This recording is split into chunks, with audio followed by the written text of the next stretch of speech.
There's a type of weariness that goes beyond the physical. It's a soul-deep exhaustion, a spiritual depletion, an existential fatigue that seems to penetrate the bones. It's the weariness of the mother working multiple shifts who still must find patience for her children. The student preparing for yet another exam when they've already given their all. Kara supporting others while their own energy drains away. Kay the professional maintaining external strength while feeling empty inside. It's precisely for this kind of profound exhaustion that Isaiah 42:29-31 directs its ancient yet surprisingly contemporary message. In these few lines, we find not just comfort, but a divine blueprint for complete renewal. Regardless of age, social status, or success level, weariness equalizes us. Young entrepreneurs with burnout, exhausted parents, elderly fatigued by life's battles, fatigue doesn't discriminate. But notice the promise's specificity. He gives strength to the weary, not to the lazy, not to those who gave up, but to the weary. There's dignity in weariness we often overlook. Weariness frequently comes from having given our best, from having loved deeply, from having fought bravely. We live in the era of multifaceted exhaustion, digital fatigue, the constant weariness from endless stimuli, ceaseless notifications, the pressure of permanent connectivity, decision fatigue, mental exhaustion from constant choices in a world of unlimited options, emotional weariness, the weight of managing emotions in complex relationships and demanding professional environments, spiritual exhaustion, the fatigue of seeking meaning in a noisy, distracted world. God doesn't condemn us for being weary. He recognizes our condition and offers solution. There comes a moment when it's not just about being tired, but about having no power. It's the breaking point, rock bottom, the moment of complete exhaustion where nothing remains to give. It's precisely here the promise intensifies. God doesn't just help the moderately fatigued, He increases the power of those completely drained. There's special grace reserved for when we reach the end of our own strength. The parable of the empty tank. Imagine your being as a fuel tank. Many of us try functioning when the warning light has been on for ages. We keep driving hoping we'll somehow reach destination. The divine promise is that when we finally admit our tank is empty, completely empty, God doesn't just give enough fuel for the next kilometer, but increases the power, enables us beyond our normal capacity. Contemporary culture idolizes youth, its energy, resilience, apparent quick recovery capacity. But Isaiah reminds us of an inconvenient truth. Even youths grow tired and weary. Even the strongest stumble and fall. How many young people today experience burnout before 30? How many face anxiety and depression crises in their supposedly most vibrant years? Purely human strength, no matter how impressive, has its limits. The self-sufficiency illusion we live in a culture celebrating self-sufficiency. You can do it. Believe in yourself. Be your own motivation source. Well-intentioned mantras, but profoundly inadequate for human reality. Isaiah confronts us with truth. Trusting only our own strength is a recipe for eventual exhaustion. The forgotten art of waiting. In a world of instant gratification, hoping in the Lord sounds countercultural, almost offensive. We want quick solutions, immediate answers, instant relief. But genuine renewal requires a different posture. Active, expectant, trusting, waiting. Hoping in the Lord isn't passivity. It's not simply sitting doing nothing. It's an act of active trust. It's like waiting for sunrise. You can't hurry it, but you can prepare for it. Trust it will come. Position yourself to receive it. What hoping in the Lord really means, hoping in the Lord involves dependence recognition, admitting we need help beyond ourselves, active trust, continuing what we can while trusting God for what we cannot, expectant patience, awaiting divine timing even when we want immediate answers, realigned focus, keeping our eyes on God rather than our circumstances. Part 5. The 3 renewal levels. They will soar on wings like eagles. They will run and not grow weary. They will walk and not be faint. Level 1. The eagles soar. They will soar on wings like eagles. The eagle doesn't fight the wind. It uses it. When facing a storm, it doesn't flee. It positions itself so the wind lifts it above the turmoil. While there's turbulence below, there's peace above.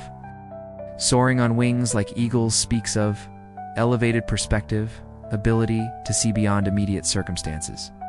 Graceful movement, not just strength, but grace under pressure, difficulty, utilization, transforming obstacles into elevation opportunities.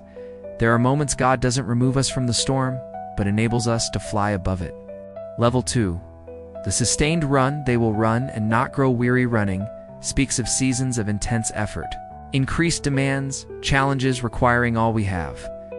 The promise isn't that we won't have difficult seasons, but that in them we'll experience supernatural sustenance. This is strength for urgent projects with tight deadlines, family crises demanding all our energy. Growth seasons testing our limits, opportunities requiring all we have to give. Level 3. The constant walk they will walk and not be faint. Most of life isn't about soaring high or running fast, but about constant daily walking. It's in walking that many of us grow weary in routine, repetitive responsibilities, work that never seems to end. The final and deepest promise is for the ordinary: strength for the common day, grace for the routine task, perseverance for the long path. This is perhaps the most miraculous blessing of all, strength that doesn't deplete in the daily journey. Part 6. Practical application. How to experience this renewal, recognizing our limits. The first step to experiencing divine strength is honestly admitting our human weakness. We need to abandon self-sufficiency pretense and say, "I am weary." Cultivating waiting practice, hoping in the Lord, can be cultivated through daily moments of silence and reflection, meditation on God's promises rather than worries, prayer, not just as request list, but as dependence posture, reading texts that feed faith and hope, accepting different strength levels. Some days we'll need the eagle's soar, elevated perspective over our problems. Other days we'll need strength to run, capacity for intense demands. Most days we'll need grace to walk, sustenance for the common path. Learning to discern and ask for the right strength type for each season is practical wisdom. Part 7. Contemporary renewal stories. Anna's story, from exhaustion to soaring. Anna was a marketing executive who achieved professional success, but at the cost of her health and relationships. A severe burnout diagnosis forced her to stop. Initially, she saw it as failure, but in the forced silence, she discovered hoping in the Lord practice. Gradually, she not only recovered but discovered a new way to live and work. Today, she says, "Burnout was painful, but taught me to soar like an eagle rather than run like a frightened chicken. My productivity decreased, but my impact increased." Charles' journey, finding strength for walking. Charles has been carer for his wife with Alzheimer's for 8 years. The weariness is constant, the pain real.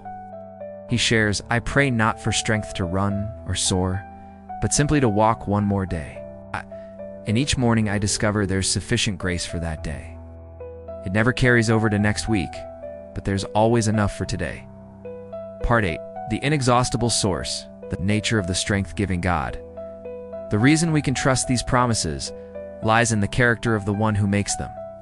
The God giving strength to the weary is the universe's creator, Isaiah 42:28. The one who doesn't grow tired or weary, the one possessing inexhaustible understanding. The permanent source of power and strength. Our strength is finite, His is infinite. Our vigor depletes, His remains forever. Conclusion. Your renewed strength journey. No matter what weariness stage you find yourself in today, whether mild fatigue or complete exhaustion, Isaiah 40's promises are for you. If you're weary, He offers strength. If you have no vigor, He increases your power. If you hope in Him, He renews your capacity to soar above storms, run when necessary, and walk constantly without growing faint. The journey begins with a simple act of honesty. "Lord, I am weary. I need your strength because mine has run out."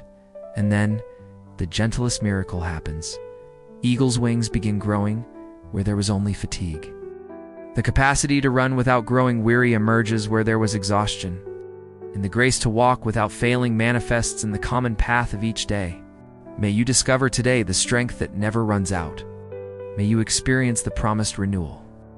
And may you discover that, in the words of an ancient hymn, the Lord's strength is better than human strength, and that those who hope in the Lord truly renew their strength and soar on wings like eagles. For personal reflection, what weariness type are you currently experiencing? What would hoping in the Lord mean in your current situation?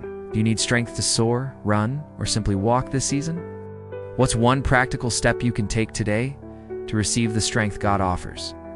The journey toward renewed strength begins with a simple step of dependence. And the promise is that for those taking that step, there are eagle's wings waiting to be discovered. Thank you for reading this far. If you enjoyed it, please consider subscribing to the channel